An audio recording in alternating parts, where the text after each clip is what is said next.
I'm Prue Leith, cook, restaurateur, cookery school founder, and writer of 15 cookbooks. Looks good, doesn't it?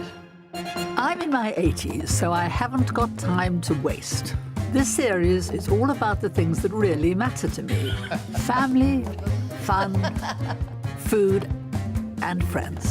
And some of those friends will be joining me. We'll be sharing simple, home-cooked recipes. But I don't normally tell people about that bit, only people I like. And celebrating the best produce. For 47 years, I have been lucky enough to live in the astonishingly beautiful Cotswolds. And my long-suffering husband, John, is coming along for the ride.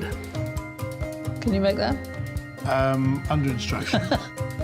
In today's episode, John makes a splash as he goes fishing before we cook up his catch. You've got a tongue like a wolfhound, you know, I mean... I've got a surprising hack for making great guacamole. And food campaigner Henry Dimbleby will be making his one-pot wonder. I'm dribbling. This is what we intend. Welcome to my Cotswold kitchen.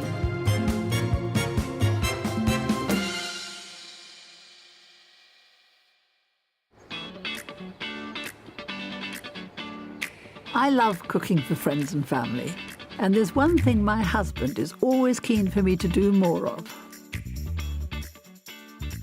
John says this house is a cake-free zone, and he should have married Mary Berry. So here I am making a cake. It's a caramelized orange and polenta upside-down cake.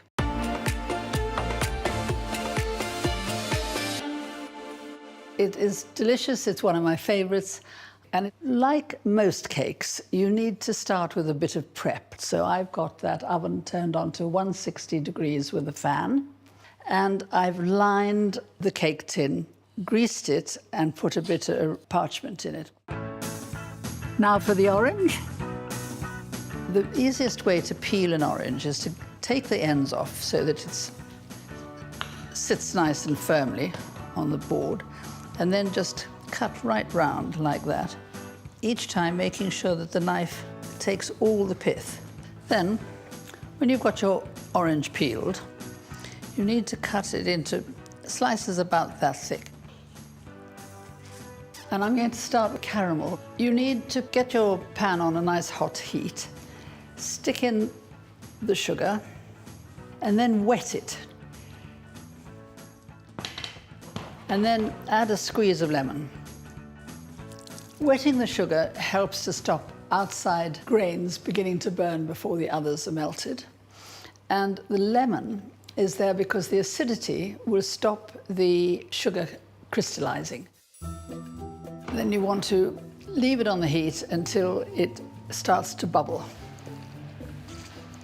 Don't be tempted to put a spoon in there and stir it, because the caramel will stick to the spoon and you won't be able to get it off. So just swirl it. Now, do you see the bubbles are going quite slowly now? It looks almost seething rather than bubbling. Get ready with your orange juice. And you have to stand back when you add the orange juice because it's going to splutter. Tip in the orange juice. Going in now. 40 grams of cold butter. And now you can put the spoon in, because now we've got a caramel sauce rather than just caramel. And it'll stick a little bit to the spoon, but it doesn't stick in a lump. And I'm going to pour it into my cake tin.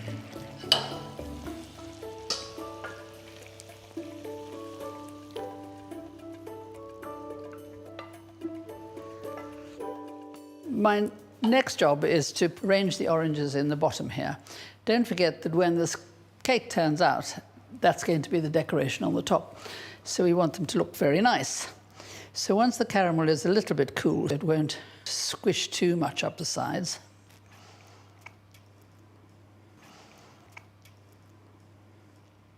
Right. Now I'm going to make the cake mix to go on the top there. The cake mix is made of 155 grams of both soft butter and golden caster sugar. which I cream first with a wooden spoon and then an electric whisk. It's a little bit difficult to tell with creaming butter if it's golden sugar, because it doesn't go quite as white as ordinary sugar. But I reckon if you give it 5 minutes, you'll have done it enough. After whisking both eggs in, it's on to the dry ingredients. Frankly, you can just put them all in together. So ground almonds, and I've also got polenta, because I'm trying to keep it gluten-free. And if friends are coming and you know some of them are gluten intolerant, then great, you've got a cake. And it freezes really well. It also thaws very quickly, so it's a great standby. The only other dry ingredients are half a teaspoon of salt and half a teaspoon of baking powder. So all the dry ingredients go in once you've got the eggs in.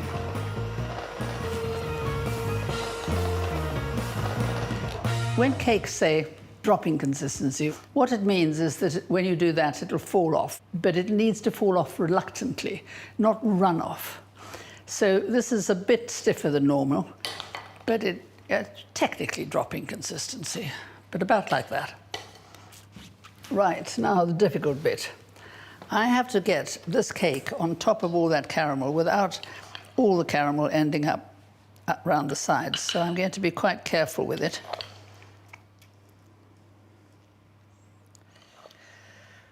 So now I'm going to try and squish it carefully to the edges.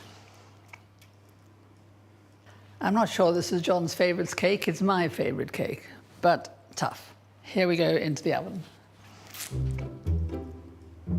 That'll sit for an hour at 160 degrees in a fan oven. You know, baking is an exact science, but we all make mistakes. I had a customer once who wanted her daughter to have a very plain, beautiful wedding cake. And she specifically asked me not to put any of those silver wedding bells and little horseshoes made out of silver. No naff decorations. So I told the baker this, and I said none of that, but she misunderstood. And when my customer opened the box, this cake was absolutely covered in all the things she didn't want. And she was very horrified. And I said, oh, don't worry, never fear, Prue is here, we will fix it. And I scraped off all the decoration, but of course it looked terrible. And then I spied in the next door neighbour's garden a whole lot of beautiful yellow roses. So I whipped over the hedge and I stole armfuls of these roses.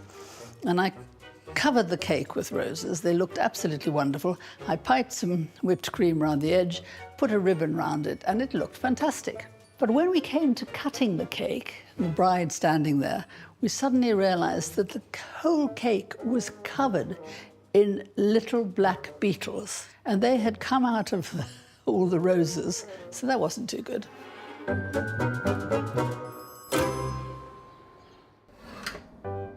After an hour in the oven, this cake should be ready to come out. If you want to find out if a cake is cooked, you push the cocktail stick or skewer into it, and if it comes out without any goo stuck to it, it's baked. It is the surest way of knowing how your cake is doing. I want to rest this cake now for half an hour, which sounds quite a lot, but the point is there's a lot of hot caramel under there, and I don't want it all to run all over the place when I turn it out. I want it to begin to set, to cool down a little bit. Don't leave it for hours, though, because if that caramel sets completely, it will glue your cake to the bottom of the pan, and you'll never be able to get it out. Then, when it's time to turn things upside down, we come to the moment of truth. Let's bang it a bit. And pray. Bang and pray, that's the answer. Right, cake. Caramelized orange cake. I think I need a slice.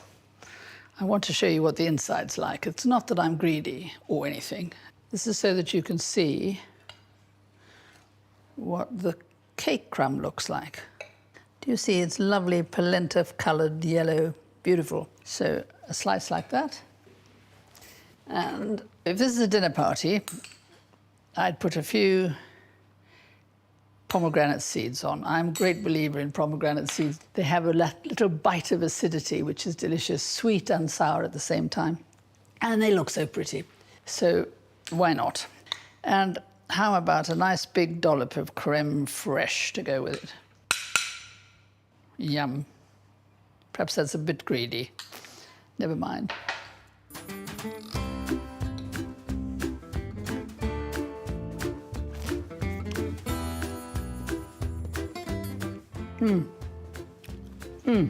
That is just so beautiful. Might have to have another bite. It is delicious. Right, I need to hide this because otherwise John will eat the lot. From naughty to nice. Next up, food campaigner Henry Dimbleby pops by to cook his one-pot veggie dish. I have to say, I have severe and powerful kitchen envy. Good. And I've got a great hack for homemade and gorgeous guacamole.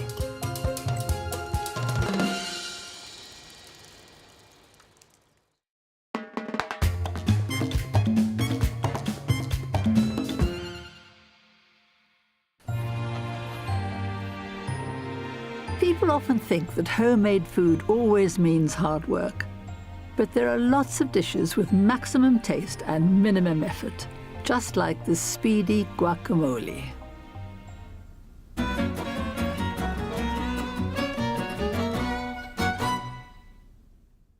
If you want to take the stone out of an avocado, the easiest way to do it is this. Hold this carefully, or probably safer, put it on the board. Whack it in there, like that. Twist, knock it off. Use a great big spoon to fish the avocado flesh out, like that. Some people don't, but I like a bit of lime. And it's not too difficult to squeeze. Guacamole is mostly avocado.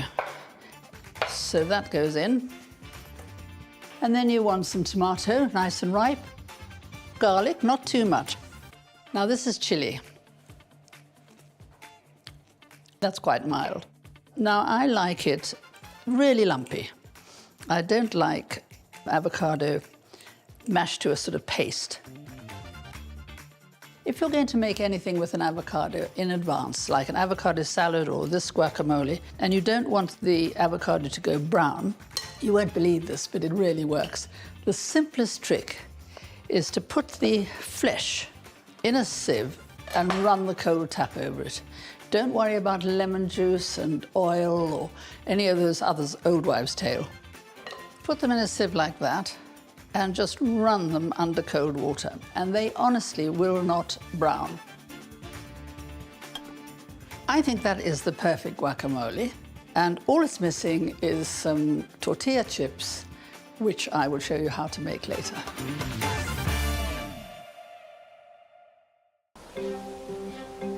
Having people over to the house for food is such a huge pleasure. And what could be better than when they've offered to cook? My guest this morning is certainly my food hero. He is a tireless campaigner for good, honest, unadulterated food and better food education and good food in schools. He has written extensively about our broken food system. He's also a good friend. Henry Dimbleby, welcome to my Cotswold kitchen.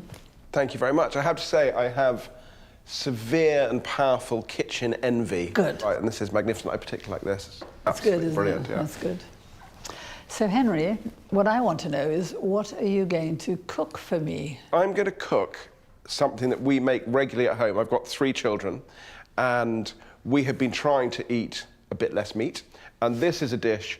It's a shakshuka, which is an Israeli dish. It's a breakfast dish normally. We actually have it for dinner. And it's going to be black beans cooked with spices, with 2 poached eggs on top, and then topped with some feta and some chilies and some coriander and a bit of chili sauce as well. And I see some avocados. And some avocados They go as in well. there as They well. go on top as well.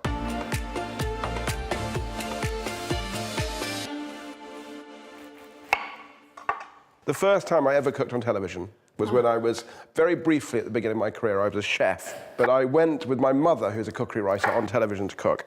And I had one job, which was to cook the garlic. And I was so nervous at the time that my hands shook so much I couldn't slice the garlic. Jocelyn Dimbleby, your mum, she's also a friend of mine. I think she's a great writer. Did she teach you to cook? She taught me to taste. I mean, she's a bit of a phenomenon. She was never on TV, and she sold over 2 million cookery books. But we just ate all these amazing things. Sometimes a bit out of season, so if you all know this, if she was doing a Christmas book, you might have Christmas pudding in the middle of summer, and then you'd have salads all the way through December. But our whole relationship now is kind of built around food. We're always texting and taking photos. Yeah, so good. I've got the onions. Okay. I'm going to take them, thank you very much. I'm going to put a little bit of oil in here. Like that. And then I'm going to take the onions. Peppers, too. Henry, I bet the thing that very few people know about you is that you started that great restaurant chain, Leon. It's kind of like many businesses. It was selfish. I was working too hard with my friend John Vincent, and we were travelling a lot, and you couldn't get any food that was quick and on the go, and tasted good, and didn't make you feel terrible. You could get delicious fried chicken, which made you feel miserable afterwards, or you could get very cold sandwiches in neon-lit chiller cabinets that tasted of nothing. And so we said, well, why does fast food have to be bad food? And that was really where it came from. But that's a big challenge, because one of the reasons that our food system is so messed up, the cheapest ingredients are refined carbohydrate, refined sugar, and refined vegetable oil, with the minimum amount of food added to make it a food-like substance. So it's tricky. It's a message that's really difficult to get through to people who are used to cooking meat and 2 veg. Yeah. And particularly in schools. I eat meat. I'm not against it. I love meat.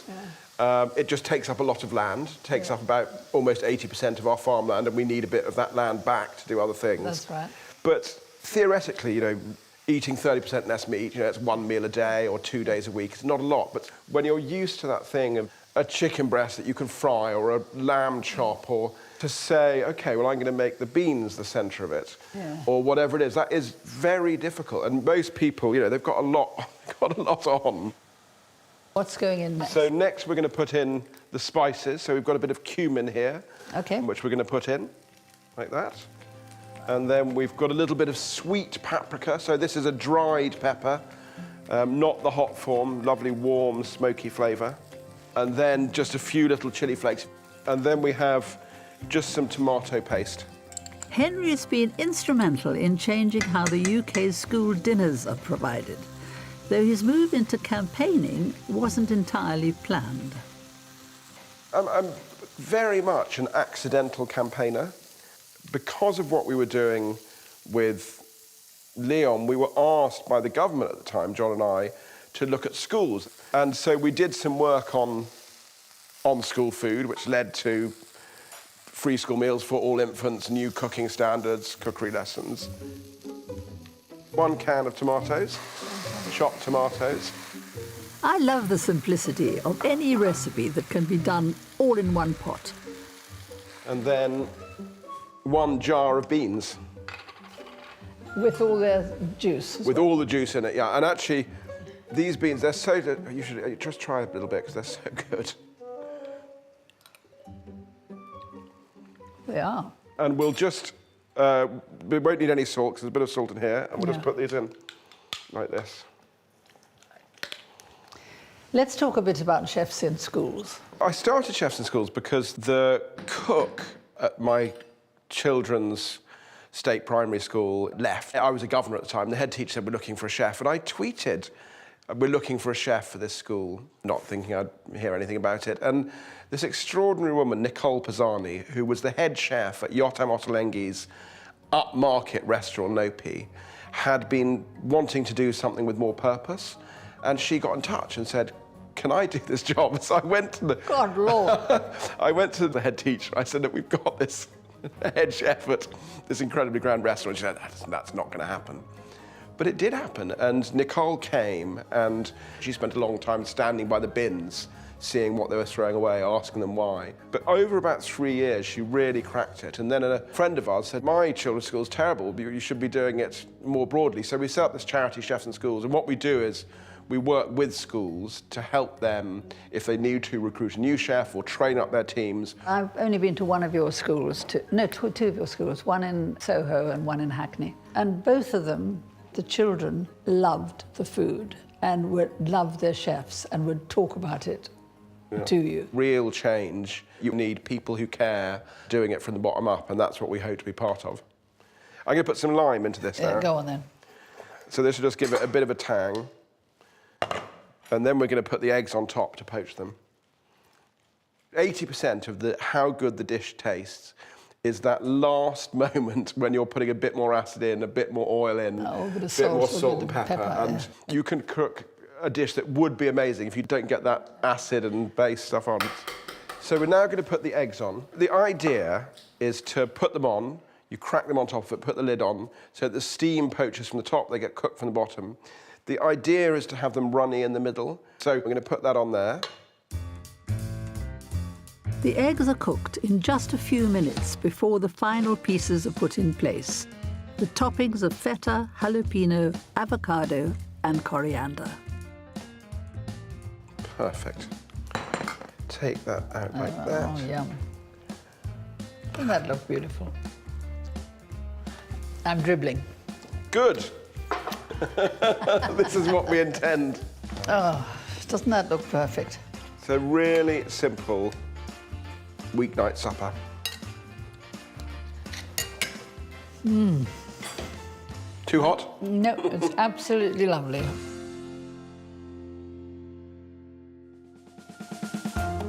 Coming up, I'll be finding out if Henry's Chefs in Schools menu is a hit with some discerning diners. My favourite food that they make is the mac and cheese because it's very cheesy. And I'm sending my husband John out to catch our supper.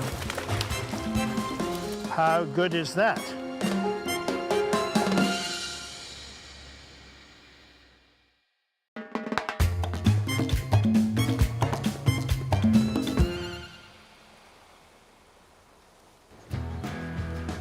As well as being home to some wonderful food producers, the Cotswold countryside offers all sorts of activities that my husband John and I really enjoy.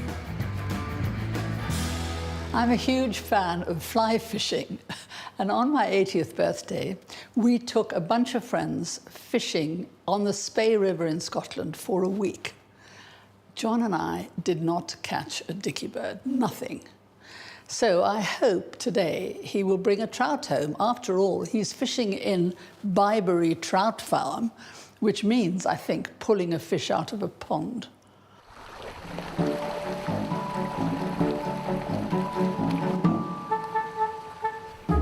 If John comes home with a trout, I've got a simple and healthy supper plan for tonight. But if he fails, could be cheese on toast. I used to do a lot of trout fishing in my youth, I suppose up till I was about 17, and I haven't caught a trout since then. So let's hope I catch something here, because if I go home empty-handed, God help me. The person ensuring that doesn't happen is Steve Woodland. Steve, how many ponds have you actually got here? So we're a 15-acre site and we've got 42 ponds across 3 different meadows here. Well, Prue told me I had to come back with a trout even if I had to wrestle it myself. Let's try and catch So one. shall we try and catch one?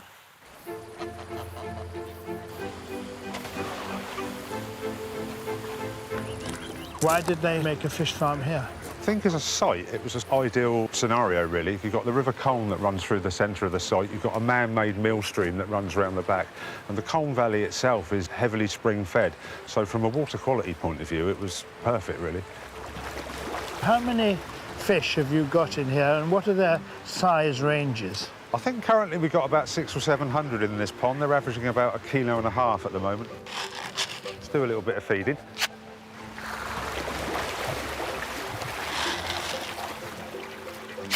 Do you feed them once a day? twice a day as a minimum. If it takes 3 goes, 4 goes, then we'll keep feeding it until they've pretty much taken it all. Let's see if John can reel one in. He'll never live it down if he can't.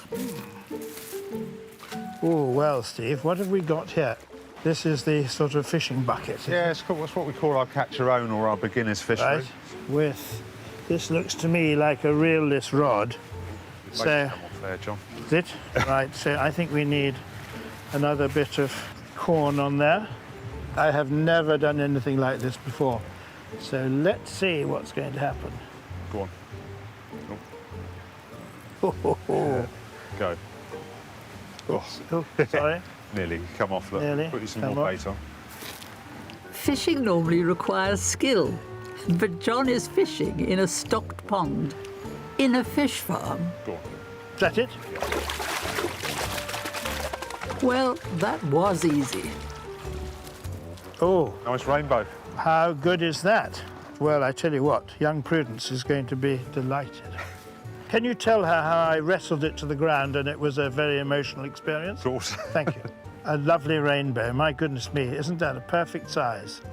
Truly, the catch of the day. Top work, darling.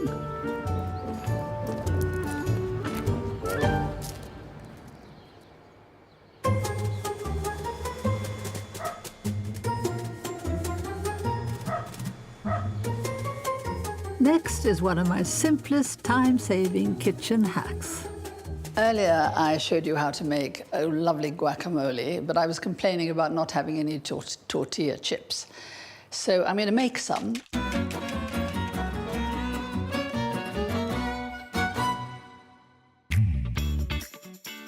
These are just tortillas from a supermarket, and these are left over. Cut them up into tortilla shapes.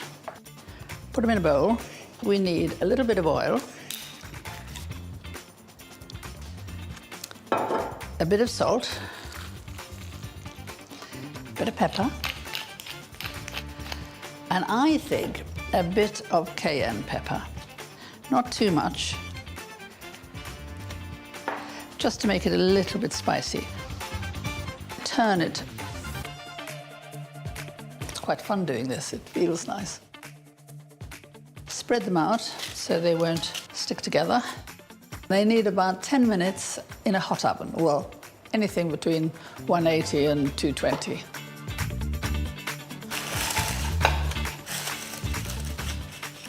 Perfect.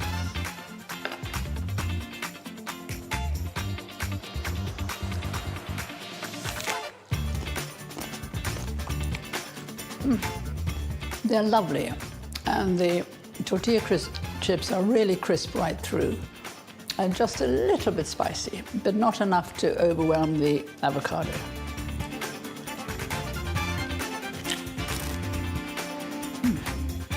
I'd call that absolutely cracking. I do love to shout about food heroes, including the people who put real time and effort into improving things. Earlier we heard from Henry Dimbleby about his sterling project, Chefs in Schools, and I wondered, what do the children think? Are their chefs their food heroes?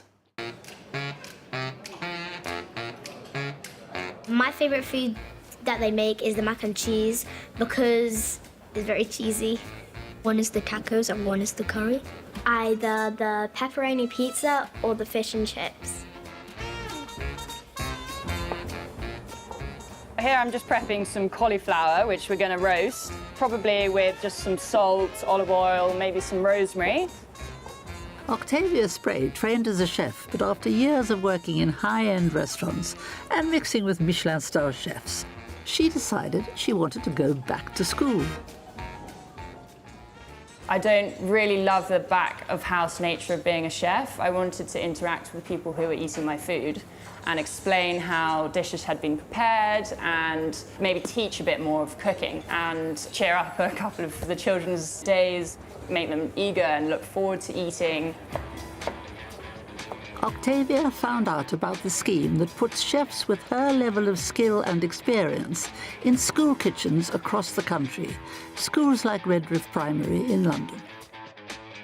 We had a vision for what we wanted lunches to be like. We wanted them to be nutritious but also delicious.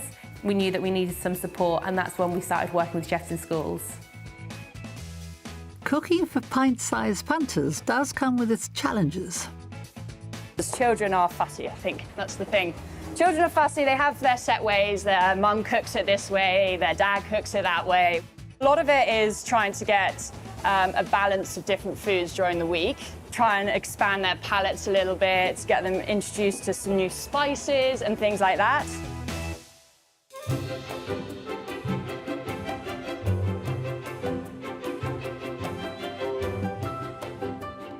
This is cooking 16 kilos of pasta today. So often it's cooking with a larger quantity of food, which for me has been a big challenge. So what's the appeal for chefs? Recruitment is one of the jobs of charity co-founder Nicole Pisani. I think it's a mixture of work-life balance for chefs. There's a lot of the school holidays, which the chefs also get. And I think when you work out salaries that the school chefs are getting versus a salary in the industry, it's quite comparable. Chefing is a very hard gig. I think most chefs would say that, and it's rather nice having my weekends back and my evenings back. Octavia also teaches the children where their food comes from, which can include the school's veg patch. So this herb here is sage, and it's really good for your stomach. We've got an absolutely fantastic kitchen team who engage really well with the children, and the children then engage really well with them. Thank you. Vegetables are good for you. You need your veg. That's for you. Would you like salad? Since we've had the new chefs coming in, the food has been about 10 times better. Flavour, the texture, and lots of things like that. Before, dessert was the only nice thing. Now, it's just so much better.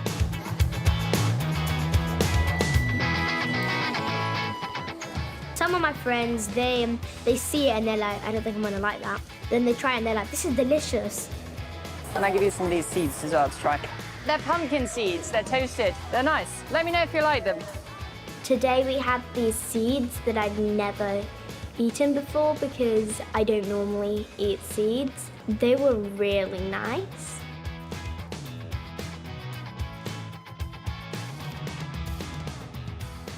With the new chefs, the food is from different countries and with different styles and cultures. I think it's important because then people will experience what it would be like for other people. While many of the 100 schools taking part are in London, the scheme has also been adopted across the country. At Redriff, the school provides the lunches for free, and the benefit to the children extends way beyond lunchtime.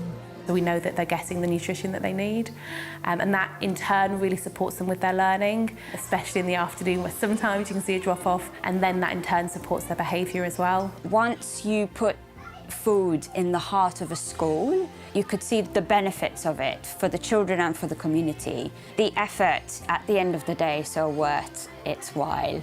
Here you go, that's for you. Thank you very much. Genuinely seeing happy faces out in the dining room, and they're excited to come in and have lunch. Having that sense of it being a happy place for them is, for me, the most important part of my job, and that is where I get my satisfaction from.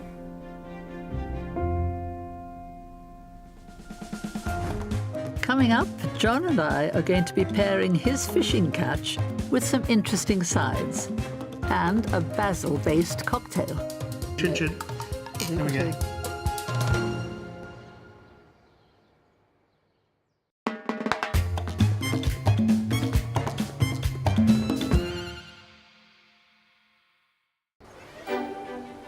It's time to cook supper, and I'm keen to get my hands on what John's brought back from his triumphant fishing trip. John, you caught a fish this morning, didn't you? For me, I hope, a trout. right? Under fairly easy conditions. Not exactly a hard... Did you scoop it out with the net? Yes, I did. Yep. Well, it's a lovely fish, and this is only half of it. So this is our supper. Might do the other half tomorrow. So I'm going to do a grilled trout with a grain salad.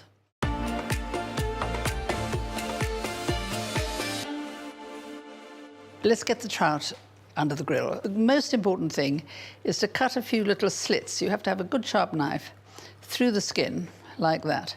Because if you don't, the skin, as it grills, tends to curl up and the whole thing curls, and then you get burnt edges and it's not even. So nice little holes all the way along. And then this is actually a non-stick pan, so I probably don't need to do this.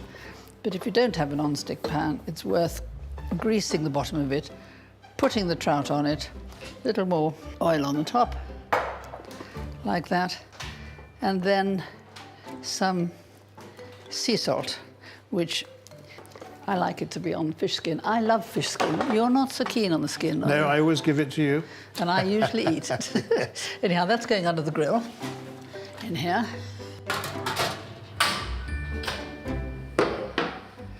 John, darling, do you mind swapping this knife? Okay. Because it's fishy. And I'm going to make kale crisps, which is so easy. You can do it in an air fryer or you can do it in an oven. Most of you aren't old enough to remember Fanny Craddock on television, but she was one of the first cookery stars. And her assistant was her husband, Johnny, and she bossed him around like anything. So I'm taking a tip from her. He was always Johnny. in a dinner jacket, wasn't he? They both were there. She wore long earrings and evening stuff. Anyway, you want to hack it up. If you buy it from a supermarket, it's all chopped up already, usually, in a packet. But kale used to be really unpopular and only fed to cattle, but is one of the most nutritious of vegetables. And if it's young, it's delicious. To be honest, if it's old and scraggy, it's a bit too bitter. But when it's young like this, it's absolutely lovely. So all you need to do is to put a little bit of olive oil, just a tiny bit, turn it so that each leaf gets a bit of oil on it, put quite a good dollop of salt in it, and then put it in the oven. And you don't want it in a grilling oven, you want it a little bit about in the middle of a 160-degree oven. Then halfway through, every now and again, you need to just look at it because what you're trying to do is dry it out completely so it's all crisp and delicious. So we'll shove it in that one. Thank you. This is actually going to be a mighty healthy supper because the kale is good for you, fish is really good for you, it's especially good for your brain. Oh, I need Does that you need a lot. It's a good combination, perfect.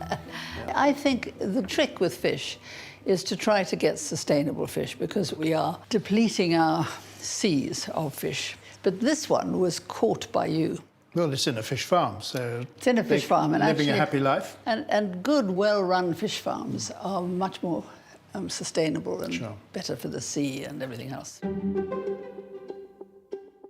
I don't want to say the best thing about you is that you do like a tipple, but we both like cocktails. So. Well, I've got one here which I'm going to do for you. Okay. I mean, normally, as you know, I like my very, very vulgar cocktails with lots of cream and umbrellas in them. Disgusting. But I've got a herb garden vodka and tonic cocktail. Good Lord. Slightly different from our usual ones, but It sounds this is going healthy. to be new.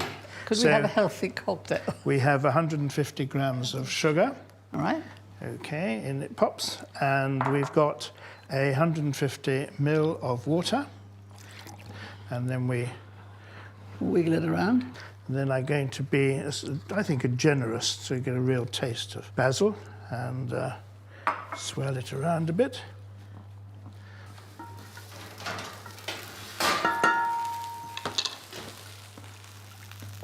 Look. Oh, I say that looks That look nice. That's marvellous. OK, well, I'll stick it here for a minute. After a few minutes on the hob, the syrup is left to cool. Then it's combined with a splash of vodka and a bottle top of French vermouth. So the do syrup. I put the syrup in there? Okay. Do I? Yes, that's what you do. Well, that looks very, very good. Give it a little stir around. And then, there we go. All it is vodka, Noyer Prue, and basil syrup. And tonic. See what happens. I'm going to add a little bit of lemon juice, and then we'll just see to taste. We might need some more tonic, but... We might have to test it many times. Yes, we do. Chin chin. There we go. Exactly right. It's lovely, isn't it? I think that's really good. And the basil is nice. Yeah. And in fact, that I would say that's one of the nicest cocktails I've had for a long time. Right, I think I need to check on my kale because it burns quite easily. And it does need to be turned over every now and again. But you see, it's beginning to get nice and crunchy. That looks fantastic. That looks really good. Yeah. I can. Crunchy. Mm-hmm. So good. Is it going back in? Back in, just for a Right. second or two. Now I should really get on with the salad to eat with the fish. So I thought we'd have this grain salad made with quinoa and bulgur wheat. And the easiest way to cook them is to simply get a pan full of water, chuck them in, boil for 7 minutes, drain them, and that's it. What's the advantage of bulgur wheat? It's a nice ancient grain. It's not been messed around with. It's not full of anything nasty. And the same goes for quinoa. They're both really good grains, and they taste great. And it makes a change. You don't want to always be eating potatoes and rice. It's a good marriage. It's a good marriage. I often do mixed grains. You know, sometimes when you think you're getting rice, you're getting rice and spelt and barley all together. So this is the quinoa. In it goes. Cooked quinoa. That's the one I always pronounce wrong. What do you say? Quinoa. Quinoa or something. Quinoa. And this is bulgur wheat. And then we're going to have a dressing in there. So that's a little bit of olive oil, about that much. 2 tablespoons, say. And a squeeze of lemon, about 1 tablespoon. Some harissa paste. Harissa paste is basically chili paste, but it's much more floury and much more gentle than most chilies. This will be a sort of medium mild, not too spicy. This is a teaspoon of pomegranate molasses, which is delicious. It's sweet and savory at the same time. But if you haven't got pomegranate molasses, don't worry. Balsamic vinegar does pretty well the same job, especially if it's a balsamic glaze, you know, sort of slightly sweetened, thick one. So that's the dressing. And then what's going to go into this is much the same sort of mixture that Henry did for us before. Red peppers and tomatoes and onions, and they were all sort of sweated together. Well, we did something pretty similar with cherry tomatoes, red peppers, garlic, and olive oil. And we just roasted them all in the oven. So that goes in there with its oil. Is this a Prue invention? Do you know, I can't remember where I got this recipe from. Then we're going to have some feta and some olives, which we can either put in or put on the top. I think it'll infuse better if it's inside, won't it? Yes. Feta can be so good. You want to find a feta that is creamy and not too salty. It makes such a difference. I must say, that looks very good. Doesn't it look good? Can you get the kale out? Yeah. Don't burn yourself. No, I won't. Use the cloth. Oops.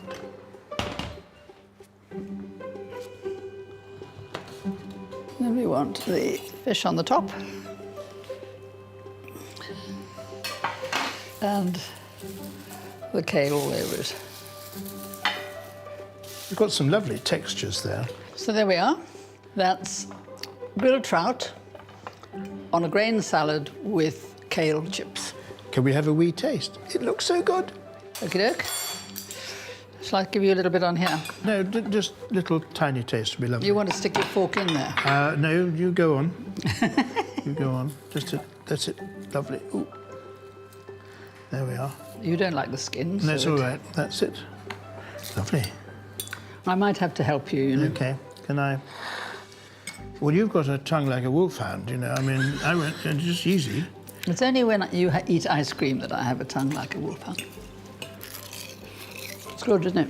Really good. I mean, the secret of the kale is it has to be crisp, doesn't it? I mean, the trout is absolutely delicious. Really good. It is. I think I'm going to go back to catch another one. Good.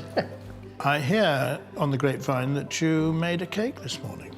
This is very unusual. It is, but I didn't make it for you. Oh, no. I made it for Henry, and he took it home with him. So tough. I'm going to get my rucksack and go and live with Henry.